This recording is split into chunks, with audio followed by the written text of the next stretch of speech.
তো আমার এই ভিডিওটি ছাড়তে একটু লেট হলো, তো যেহেতু আমার স্মৃতিগুলো একটু থেকে গেল এখানে তোমাদের মাঝখানে, আমি চললাম ভোলেনাথের জন্য জল আনতে। তো বন্ধুরা আমি চলে এসেছি গঙ্গা ঘাটের ধারে।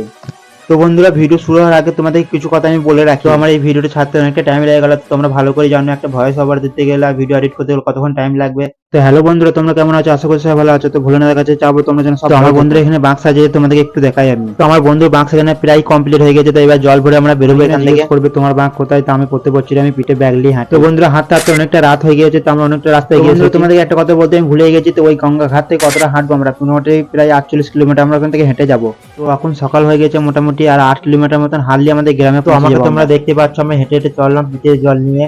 তো আমাদের আর কিছুটা রাস্তা হাঁটলে আমাদের গ্রামে পৌঁছে যাবো। তো ওখানে একটা সাকিলেশ্বর শিব মন্দির আছে, ওখানে জলটা ঢেলে তারপর ঘরে গিয়ে আবার ভিডিওটা এডিট করবো। তো বন্ধুরা এই পথটা যতই কঠিন হোক তবে একটু আনন্দ আছে। ফার্স্ট টাইম আমার ক্যামেরা এইভাবে ধরলো, তো তোমাদের ভালোবাসা ভোলেনাথ আশীর্বাদ থাকলে এইভাবে অনেকদিন আমার ক্যামেরা। তো আমাদের গ্রামের ছেলেগুলা সবাই আগে পৌঁছে গেছে, তো সবাই লাস্টে আমরাই। আমরা ভোর 4টার সময় ঘুমিয়ে গেছিলাম, তখন সকাল 6:30 বাজে। তো আমার এই ভিডিওটি ছাড়তে একটু লেট হলো, তো যেহেতু আমার স্মৃতিগুলো একটু থেকে গেল এখানে তোমাদের মাঝখানে।